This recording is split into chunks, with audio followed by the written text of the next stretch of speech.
Hi everyone! Today we're going to study t-test for mean.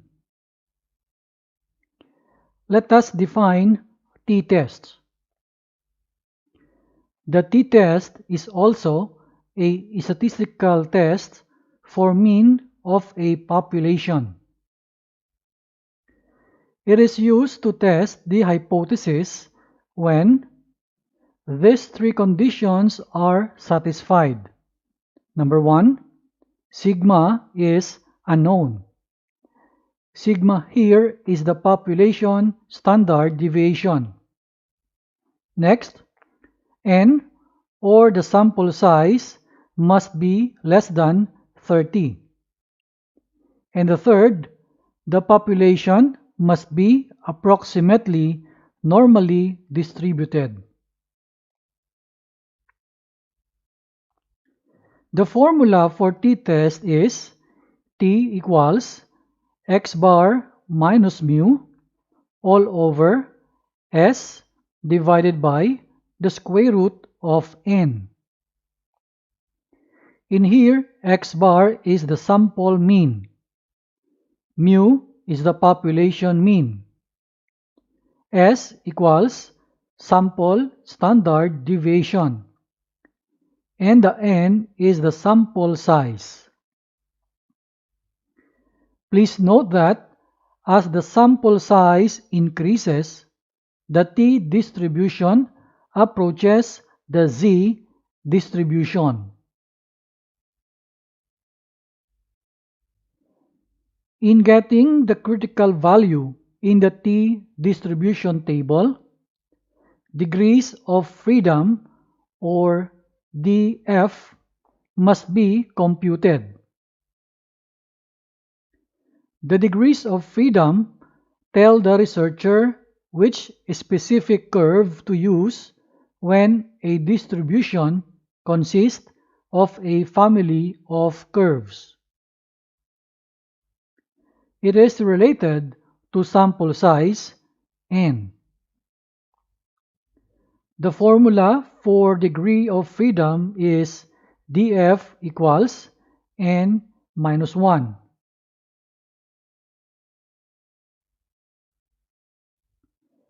Let us see the similarity of t distribution and standard normal distribution. Both distributions have the following similarity. Number 1, they are bell-shaped. Second, it is symmetric about the mean. Number 3, the mean, median, and mode are equal to 0 and located at the center of the distribution. Number 4, the curve never touches the x-axis. Now let us consider the difference of t distribution from standard normal distribution.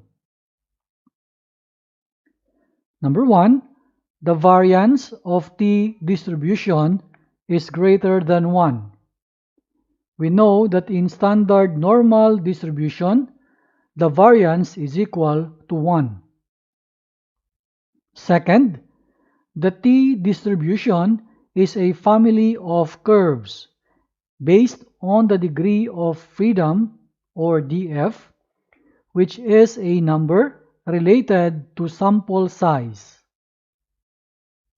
Number 3, as the sample size increases, the t distribution approaches the normal distribution.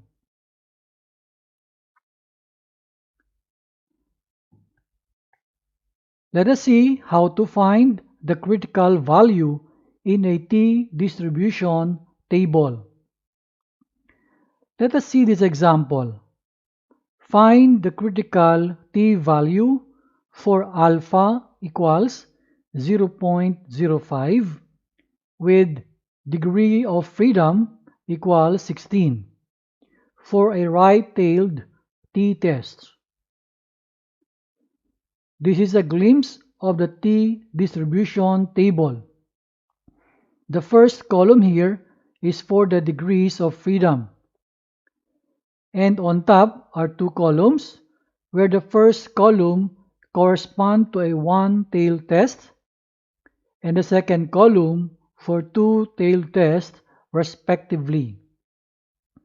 Now, for this example, we say that for a one-tailed test, find the significant level alpha by looking at the top row of the table and finding the appropriate column. Our alpha here is 0.05 and it's here on a one-tailed test. And on the first column, we look for the DF, which is 16. The intersection of this DF and the one-tail 0.05, we say that the critical value or CV equals 1.746. We note that when the degree of freedom are 29 or more, the row with infinity is used. In this case, T distribution values and Z distribution values will be same. Let us see now this example. A medical investigation claims that the average number of infections per week at a hospital in southwestern Pennsylvania is 16.3. A random sample of 10 weeks had a mean number of 17.7 infections. The sample standard deviation is 1.8. Is there enough evidence to reject the investigator's claim at alpha equals 0.05? First, we note that since n or the sample size equals 10 and this is less than 30 and sigma is unknown, therefore t-test can be used. For step 1, we state the hypothesis and identify the claim. So we write H sub 0, this is the null hypothesis, then colon, mu equals 16.3. Next is the H sub 1, and this is the alternative hypothesis, then colon, mu is not equal to 16.3.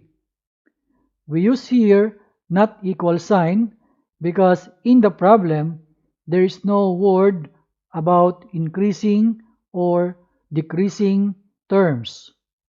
So we write here not equal. And also the claim is the null hypothesis. Step 2, find the critical value. For two-tailed test, due to that unequal sign, with alpha equals 0.05, the degree of freedom has this formula n minus 1. Our n is 10, so we substitute it here. So we have 10 minus 1 equals 9. In this problem, the degree of freedom is 9. So the critical values are 2.262 and negative 2.262. We take this value from the T distribution table. Step 3 is compute the test value. The T formula is here. Then we substitute the corresponding values. We have now x bar is 17.7 minus mu, where mu is 16.3. All over S, this is the sample standard deviation, and that is 1.8.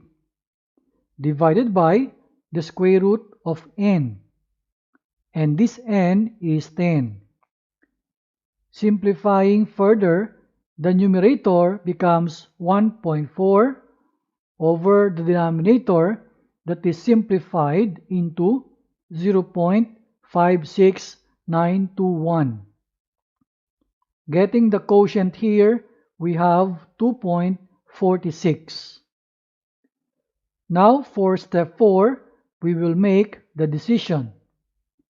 Considering the figure a two-tailed test, and the critical value is now placed as the negative 2.262 and positive 2.262. We observe here that the 2.46 is on the right side of our critical value and eventually falls into the rejection region. So let us decide to reject the null hypothesis, since test value falls in the critical region. So in symbol, we write here the 2.46 is greater than 2.262. Now for step 5, we summarize the results. And we write here, there is enough evidence to reject the claim that the average number of infections is 16.3. Take note that we rejected the null hypothesis in step 4. So when we reject the null hypothesis, it only means that we are accepting the alternative hypothesis. This is our final answer. I hope you learned something from this video. See you again next time.